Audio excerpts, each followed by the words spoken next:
자, 214쪽에 이어서 보겠습니다.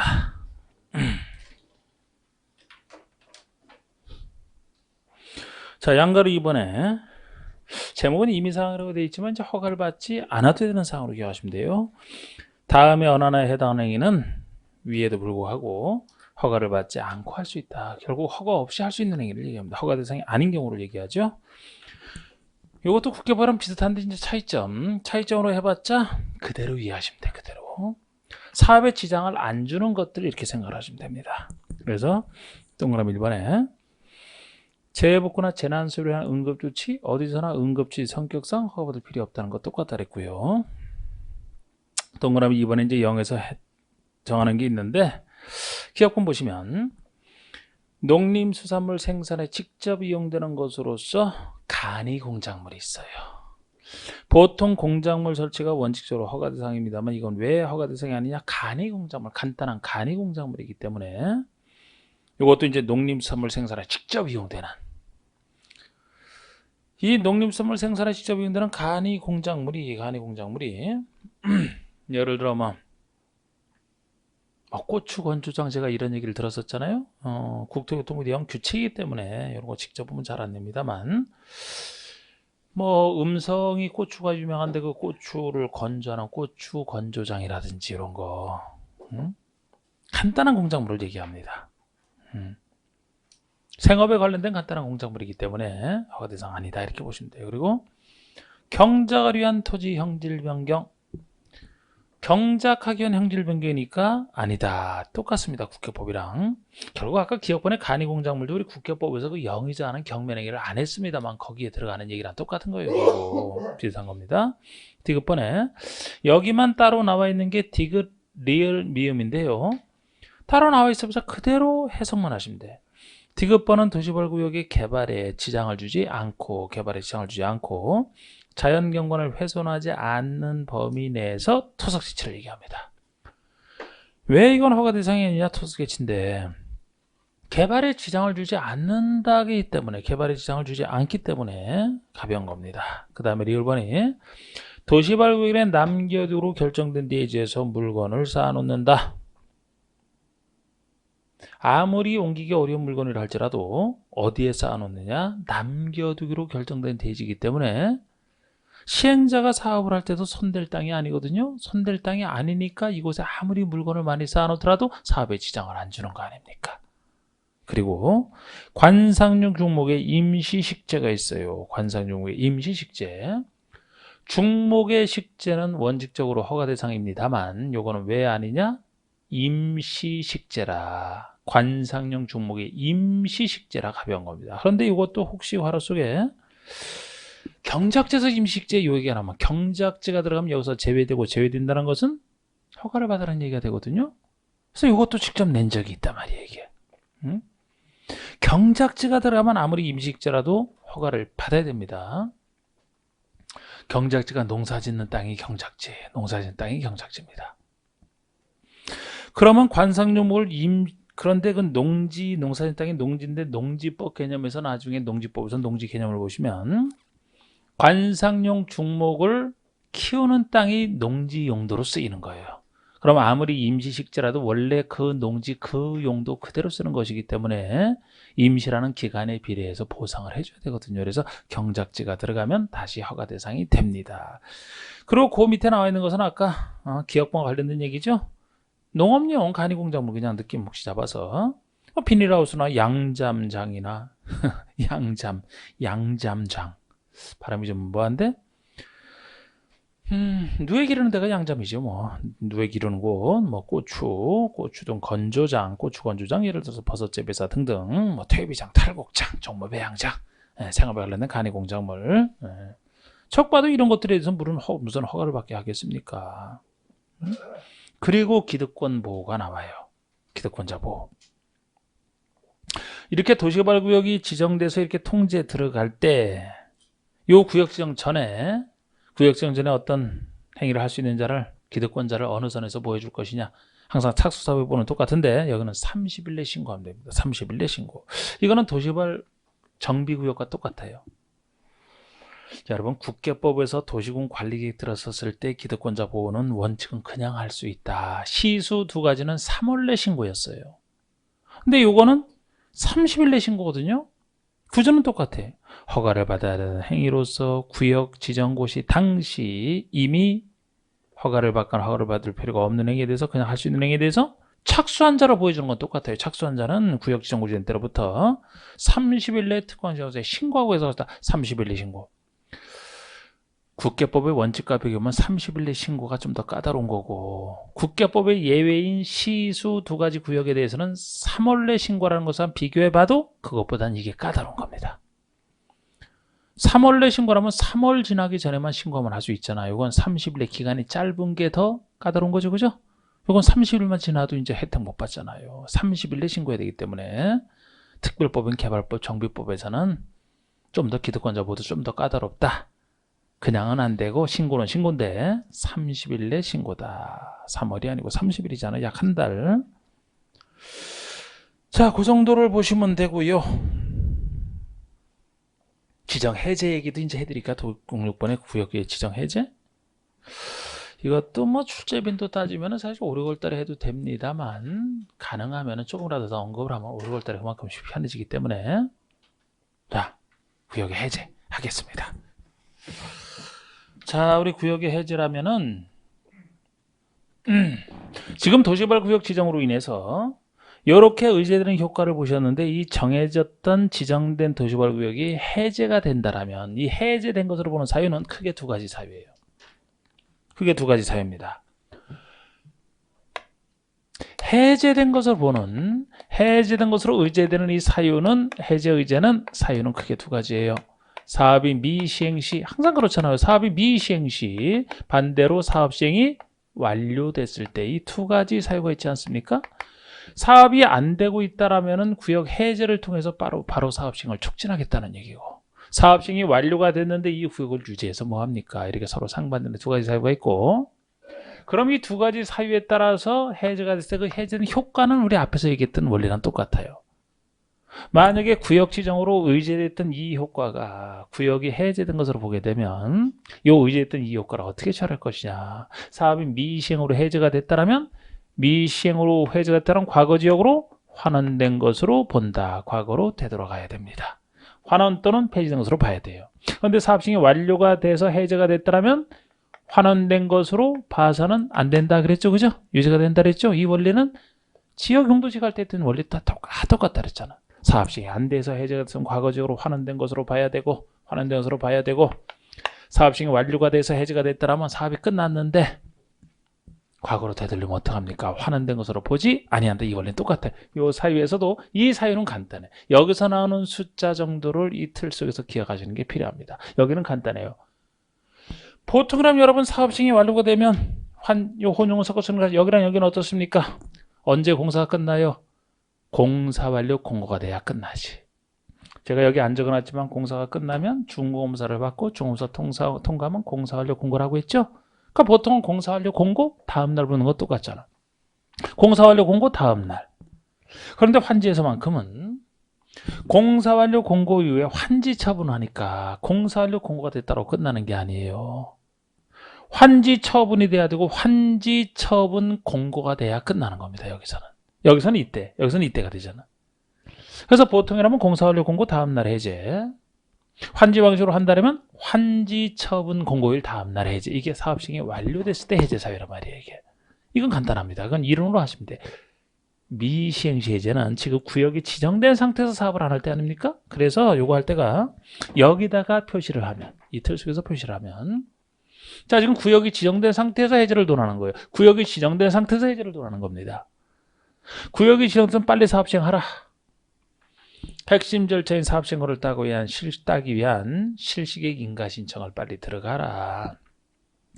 구역 고시된 때로부터 실시계획 인가 신청을 3년 내 하라. 3년 내 하라. 만약에 구역 고시된 때로부터 실시계획 인가 신청을 3년 내 안 한다면 그 다음날 구역은 해지 등서로 본다. 이렇게 얘기를 하는 겁니다. 다음날 보는 건 똑같잖아. 그러면 이걸 하면 녹지나 비도시에서 먼저 구역을 지정했다라면은 구역 지정된 다음에 그 다음에 나오는 것이 계획을 세워야 되고 계획 쌓은 다음에 실시계 인가 신청해야 되거든요. 시행자가. 그럼 구역으로부터 계획이 언제까지, 계획고시로부터 실시계 인가 신청이 언제까지, 이렇게 이론 정해야 됩니다. 요게 2년이고 요게 3년이에요. 이게 3년입니다. 여기다 표시를 해보면, 그러면 결국 이거 기억하실 때 구역 고시된 때로 계산하든 이게 먼저 돼서 계획이 고시된 때로부터 계산을 하든 둘 다 실시계 인가 신청은 둘 다 똑같이 3년이고 구역과 계획 사이가 이게 2년이 되지 않습니까? 그리고 이것은 변두리를 대상으로 하는 것일 때는 이게 변두리를 대상으로 하기 때문에 그래서 사실 이거부터 먼저 해야 된다고 제가 하는 건데 지금 구역 지정부터 먼저 시작해서 하고 있어요. 나중에 녹지 비도시에서 이거부터 지정이 되면은 여긴 변두리이기 때문에 아주 대규모로도 가능하거든요. 공법에서 제일 큰 규모 따지는 게 330만이라는 숫자가 제일 큰 규모잖아요.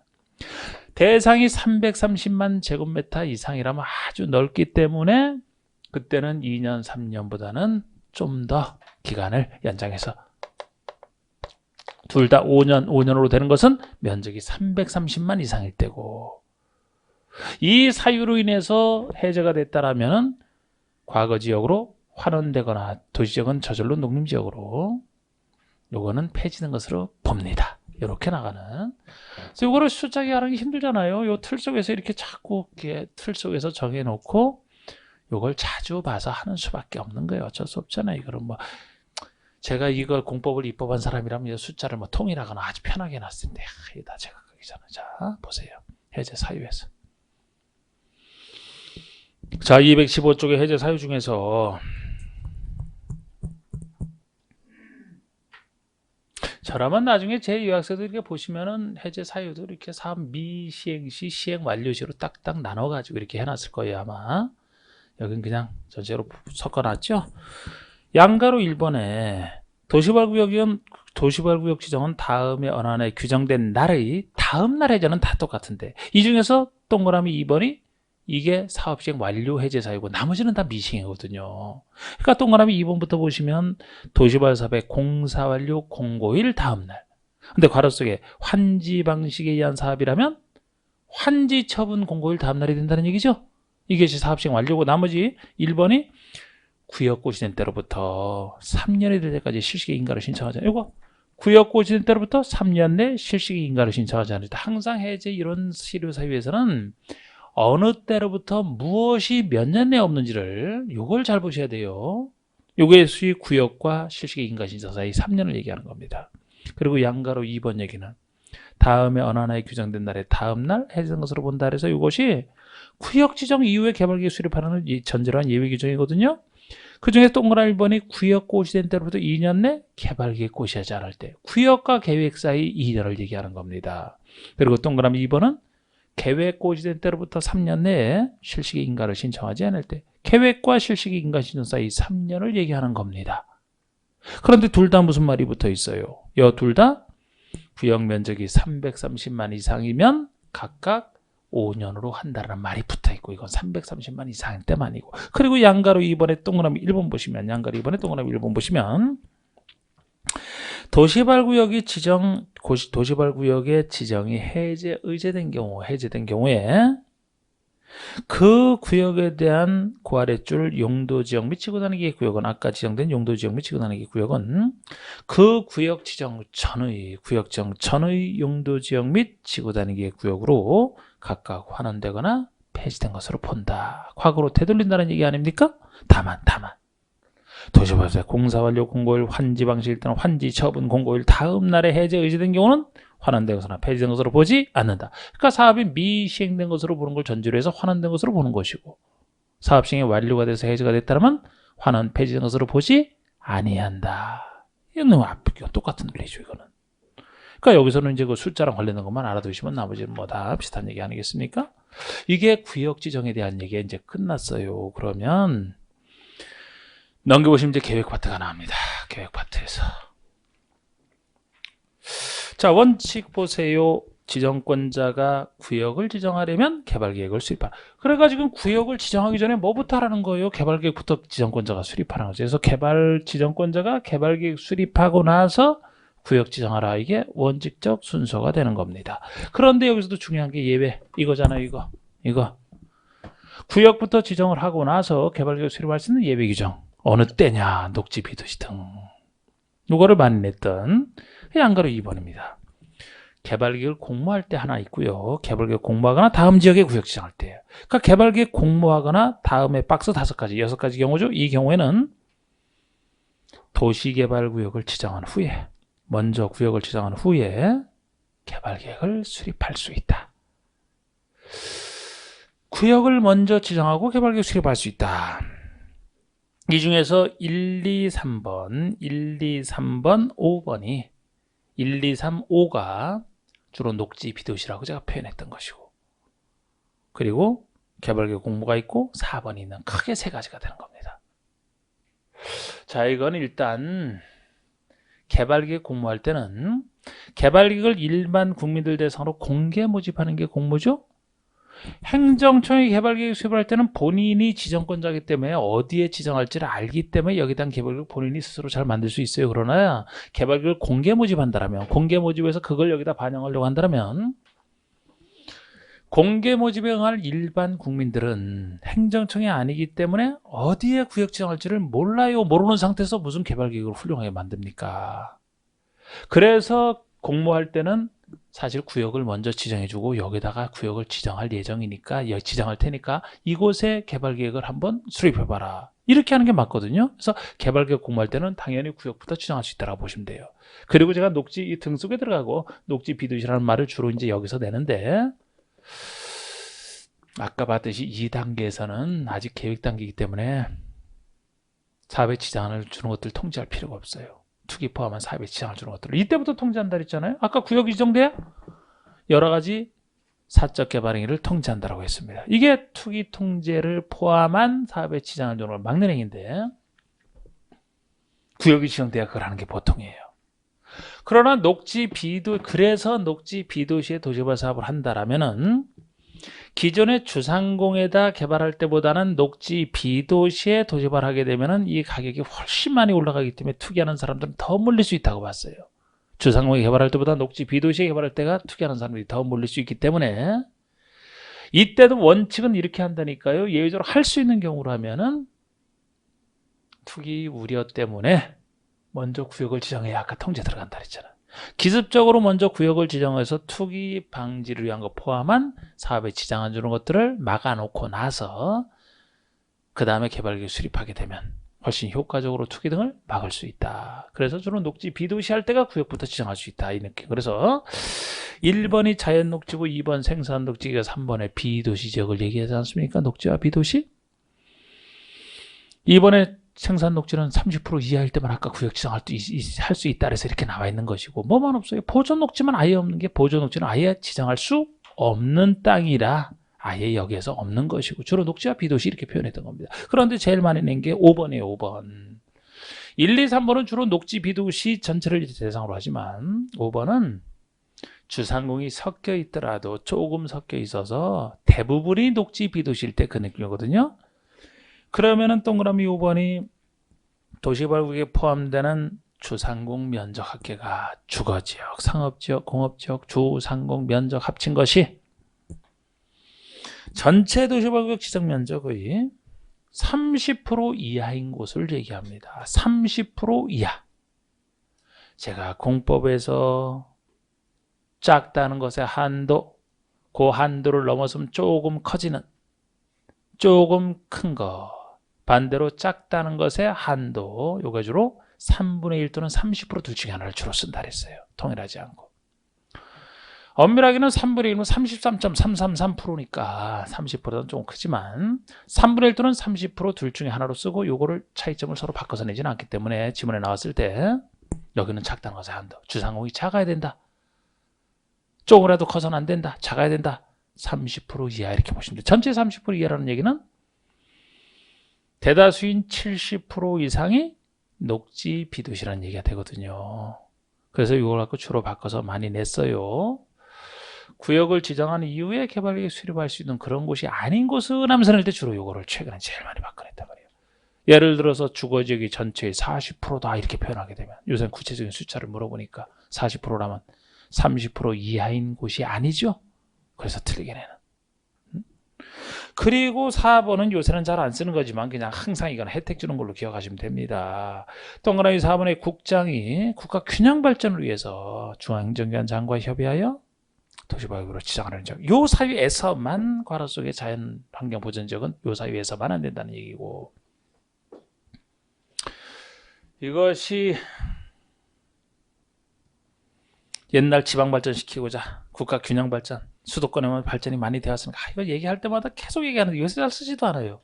그냥 없애버렸으면 참 설명할 때도 좋을 것 같은데, 이게 옛날에 노무현 정부 때 많이 쓰고 요새는 잘 안 쓰는데 그냥 그게 뜻이 좋아서 그대로 남겨놓고 있는 건데, 수도권 위주로 우리나라는 개발이 돼 있기 때문에 불균형 개발이다. 여러분들은 수도권에 사시지만 그 느끼나요? 수도권 위주로 개발이 돼 있다는 것은? 지금도 집값 차이가 엄청나잖아요. 수도권이랑 지방이랑은. 수도권에서도 서울이랑 차이가 나고, 서울 중에도 강남이랑 하는 것이 얼마나 차이가 납니까? 불균형 개발이다. 그래서 지방을 개발시켜야 국가 균형 발전된다. 이게 옛날, 그래서 혁신도시 나온 거 아닙니까? 그 당시에. 그래서 이 혁신도시 지방 발전시키라, 이거 국가 차원에서 해야 되기 때문에 국장이 직접 나서서 또 관계 중앙행정기관 장과 협의를 해서 지정하려는 곳이라면 이렇게 좋은 목적으로 하기 때문에 여러 가지 혜택을 주겠다. 필요한 경우 구역부터 지정할 수도 있고, 아까 제가 얘기 안 했지만 1만, 3만, 30만 그런 제한도 받지 않는 것에 이것도 들어가요. 국가 균형 발전을 위해서 한다면 여러 가지 혜택을 주겠다는 겁니다. 근데 자연환경 보전용만큼 이제 지정 못하는 건데, 예? 요새는 잘 추진을 안 하더라고 자꾸. 예. 근데 남한은 있어요. 이렇게 여러 가지 혜택 주는 거. 이거 혜택 아닙니까? 혜택. 응? 2번 보세요. 2번 찾으셨나요? 예. 환지방시행 개발계획 수립 지동이, 이것도 우리 저번에 했던 거. 지금 여기서 이 행정청이 수립하는 행정계획이라면 원래 동의권 필요 없어요. 행정청이 행정계획 수립하는 때 주민의 의견 듣는 건 예외적으로 있어도 일정 주민의 동의를 받아야 무슨 행정계획을 세운다 그런 건 없습니다. 원래 없어요. 그런데 이건 행정계획이지만 예외적으로 주민의 동의, 일반 동의를 받는 게 있다는 겁니다. 왜 그러냐? 모든 개발계획 수립할 때가 아니고, 개발계획 내용 중에서 세 가지 방식 중에 환지 방식으로 하고자 개발계획 수립할 때예요. 요걸 전제로 해서만. 다른 때는 동의 필요 없습니다. 왜 그러냐면 환지 방식으로 사업을 하게 되면은 이 당사자인 토지주나 조합이 스스로 시행하는 게 원칙이기 때문에 행정청이 환지 방식이 마음에 들어서 수립했다 하더라도 스스로 시행자가 될 토지 소유자가 반대가 심하다라면 계획 방식을 정해놔도 사업을 못할 수가 있어요. 이런 걸 미연에 방지하겠다는 겁니다. 그래서 환지 방식으로 개발계획 수립한다면 스스로 시행자가 될 당사자의 일정 동의를 받아야만 그렇게 정할 수 있다는 거예요. 그래서 환지 방식으로 한다 하더라도 만약에 당사자에게 스스로 맡기는 게 아니고 국가 지자체가 스스로 시행을 한다라면, 국가 지자체가 예외적으로 시행을 한다라면 당사자에게 맡길 게 아니기 때문에 그때는 환지 방식으로 한다 하더라도 이 동의는 필요 없다까지 나가는 거예요. 정확히 보세요. 2번에 1번입니다. 지정권자는 환지 방식의 도시개발 사업에 대한 개발계획 수립할 때요. 환지 방식이 포인트입니다. 요거를 다른 방식으로 한다 그러면 동의가 필요 없어요. 환지 방식으로 하고자 개발계획 수립할 때만 동의권이 필요하기 때문에 환지 방식은 밑줄 잘 그어두시고, 이렇게 개발계획 수립할 때는 개발계획에 대해서 일반 동의, 그 대신 보통 동의죠. 환지 방식이 적용되는 지역의 토지 면적 3분의 2 이상 해당하는 소유자 와잖아, 와, 및, 그리고 소유자 총수 2분의 2 이상 일반 동의를 받아야 됩니다. 그런데 이때도 양가로 2번처럼 지정권자는 개발사업을 환지 방식으로 시행하려고 개발계획 수립을 변경할 때 개발사업의 시행자가 국가지자체라면, 당사자가 스스로 하는 게 아니고 국가지자체가 나서서 한다면 국가지자체가 하기 때문에 소유자 동의를 필요로 하지 아니한다라는 얘기까지.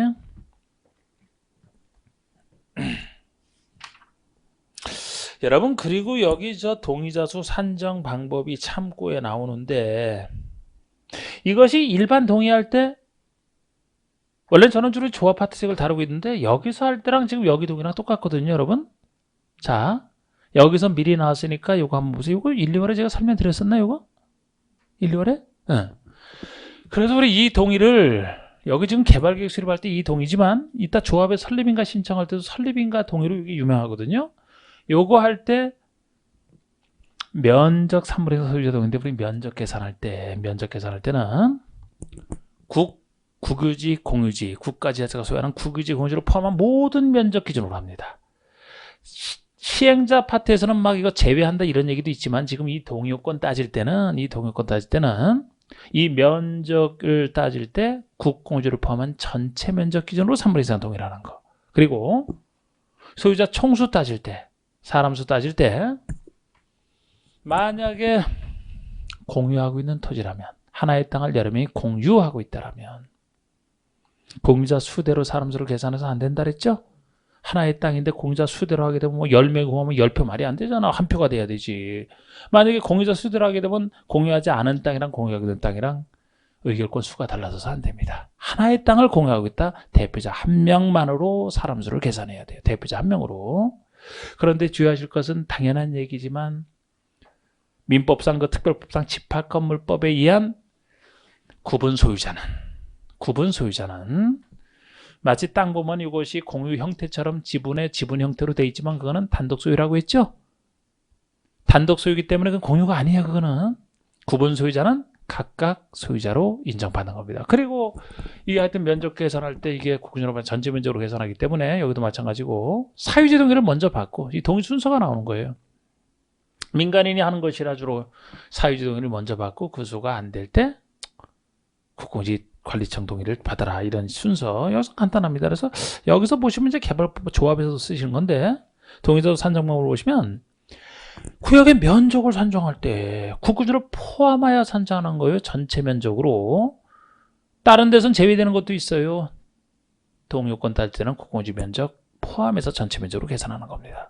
그리고 2번에 소유권을 여러 명이 공유하고 있다 그러면 다른 공유자 동의를 받은 대표자 한 명만을 소유자로 봐라. 다만 이때도 집합건물법상 구분 소유자는 단독 소유자이기 때문에 각각을 소유자 일명으로 계산한다는 거. 그 다음에 3, 4, 5번은 예외 다시 예외인데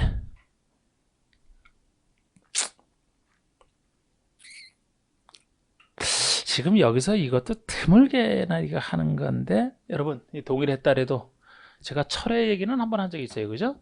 조합 설립에 대한 동의에서 그 얘기를 주로 했는데 조합 설립에 대한 동의를 했다 그러면은 한 번 동의했던 거 뭐 철회할 수는 있다 그랬습니다. 철회 자유가 있다 그랬잖아. 그땐 철회하더라도 예의껏 철회하라. 만약에 설립인가 동의라면은 설립인가 신청 전까지만 철회할 수 있지. 일단 동의요건 채운 후에 설립인가 신청 들어가면 그때는 철회해서는 안 된다. 만약 그때도 철회하게 되면은 뭐 동의요건 채워서 인가 받고 나서도 다시 또 무효가 되지 않습니까? 그래서 어떤 일을 하기 전에 철회하는 것이 일을 한 이후에는 철회할 수 없다 그랬어요. 그래서 예를 들어 여기서도 잘 안 나오는 얘기지만 예를 들어서 4번에 도시발구역 지정이 제한되기 전에 또는 도시발구역에 대한 개발계획 변경을 요청받기 전에 동의를 철회하는 사람이 있다라면은 동의 철회할 수 있는데 철회하는 사람이 있다라면 그 철회한 사람은 동의자 수에서 제외하라. 아까 구역 지정 제한을 할 때 여러분 민간이 제한할 때는 면적 3분의 1 이상 소유자 동의를 받으라고 했죠? 근데 이 동의한 사람이 철회한다면 어느 때까지 철회할 수 있어요? 구역 지정 제한되기 전까지 철회할 수 있잖아. 그럼 제한되기 전에 철회를 했다라면 합법한 정당한 철회니까 철회한 자는 동의자 수에서 빼야 되겠죠? 그리고 아까 개발계획 수립할 때 이 동의를 받으라고 했잖아요. 그런데 만약에 개발계획 수립해서 변경할 때도 같은 절차란 말이에요. 그런데 변경에 대해서 이 동의를 받아서 변경을 해야 되는데 이 변경이 되기 전이라면 동의를 철회할 수 있겠죠? 같은 논리란 말이야. 그러면 철회할 수 있으니까 철회한 사람은 동의자 수에서 빼겠다는 겁니다. 5번도 이 양 본 거. 지금 이거 괜히 본 것 같은데 5, 6월 달에 해도 되는데 비지정 생각하면 원리는 똑같기 때문에 그래요. 자, 구역 지정이 제한된 후부터 5번에 제한된 후부터 개발계획이 수립되기 전까지 사이에 구역 지정이 제한되고 나서 구역을 지정하기 위해서는 개발계획 수립해야 되는데 이 제한된 후부터 개발계획이 수립되기 전까지 사이에 토지 소유자가 변경이 됐다. 또는 개발계획 변경을 요청받은 후부터 실제 변경되기 전까지 소유자가 변경이 됐다라면은 이때는 변경된 사람이 아니고 기존 소유자 동의서를 기준으로 하라는 겁니다. 기존 소유자 동의서를 기준해요. 변경된 소유자 동의가 아니고. 여러분, 아까 지정이 제한될 때 동의 요건이 있다면 제한되기 전까지는 철회할 수 있으니까, 그죠? 근데 제한된 후부터는 철회 못 하잖아, 그죠? 근데 제한된 후부터 혹시 소유자 수가 변경이 생겼다는 사람, 변경 사람 기준으로 해서는 안 된다는 거예요. 요거 제한되기 전까지 그때를 기준으로 본다고 보시면 돼. 종전의 소유자를 기준으로. 만약에 이 개발계획 변경이 된다 하더라도 변경을 요청하기 전까지는 처리할 수 있는데, 변경 요청된 이후부터 실제 개발계획 변경될 때까지 사이에 동의자 수가 바뀌었다면 바뀐 사람이 아니고 기존 소유자 동의를 기준으로 해서 하라는 겁니다. 예를 들어 제한된 이후에 철회가 됐다. 철회를 인정하지 않기 때문에 그 사람들 기준으로 안 하고 고천 기준으로 이런 얘기가 있거든요. 헷갈리나요? 안 헷갈려? 이거 그 전에 한 번 딱 이거 냈던 거예요. 한 번. 대충 보세요. 대충. 이거 지금 안 해도 되는 건데 그냥 살짝 해야겠네. 자, 넘기세요. 자, 4번 들어갑시다. 4번. 218쪽에 4번.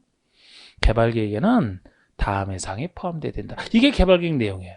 그래서 박스에 나 있는 게 수많은 게 이제 도시개발 사업의 틀을 잡는 어떤 그런 내용이 되거든요. 다만 이 내용 중에도 14번부터 17번까지 해당하는 사항은 구역 지정한 이후에 개발계획에 나중에 포함시킬 수 있는. 보통은 요거 전에 개발계획 수립하기 때문에 이 개발계획 들어갈 내용은 구역 지정 전에 다 들어가야 됩니다만, 개발계획 내용 중에서 4가지 14번부터 17번까지는 이때가 아니고 구역 지정한 이후에 나중에 포함시킬 수 있다는 거예요. 여기에. 그 4가지를 지금 구별 들어가겠습니다. 이것도 뭐 크게 그런 건 아닌데, 자, 예를 들어 일단 14번부터 17번까지는 그 따로 이렇게 좀 체크를 해두시고 나머지 내용을 대충 보시면, 예를 들어 구역의 1번의 명칭, 위치, 면적 이런 게 표시되어 있기 때문에 여기에 따라서 이제 나중에 개발구역을 구체적으로 지정하는 겁니다. 그리고 2번 지정 목적, 왜 지정하는지, 시행기간, 사업의 시행기간이 여기 나와 있고요. 2번에 3번에 분할하거나 결합할 때는 분할 결합에 관한 사항고요. 4번에 시행자, 5번에 시행 방식, 어느 방식을 택할, 인구 수용 계획 등이 쭉 들어가요. 이런 게 다 이제 개발 내용이 들어가는데, 개발 내용 중에서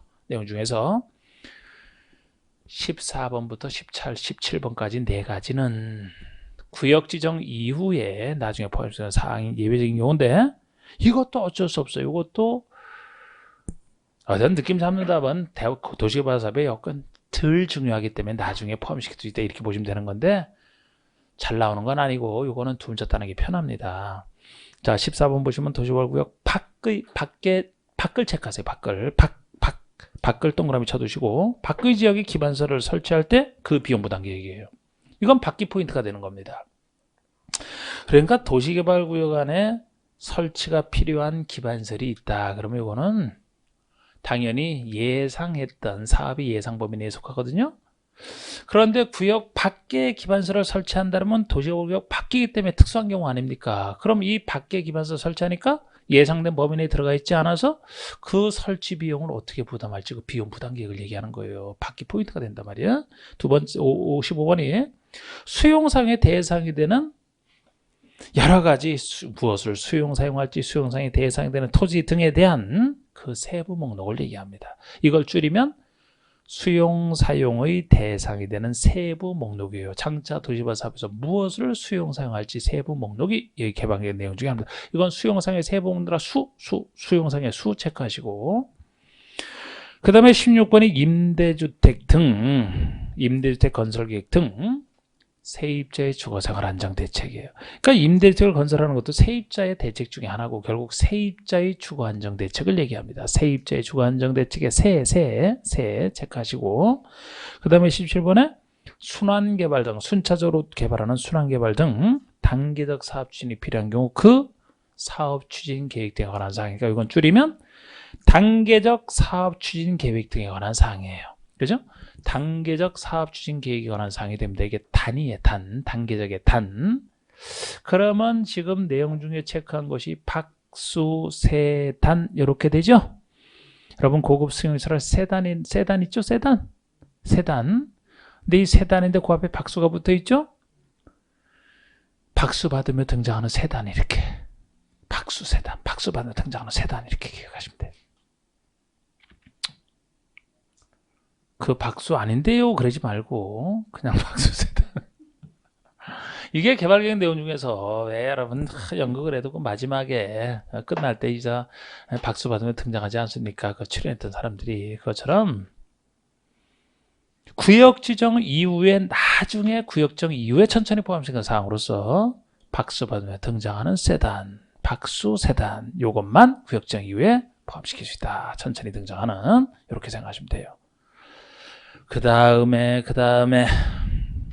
5번의 구체적 수립 기준 중에서 양가로 2번, 5번의 양가로 2번 330만 제곱미터 이상인 도시발국에 대한 개발계획 수립할 때는 주거, 생산, 교육, 유통, 위락 등의 기능이 서로 조화를 이루는 노력하라. 도시개발할 때 제일 큰 규모가 공법에서 제일 큰 규모가 330만이라 그랬잖아. 100만 평.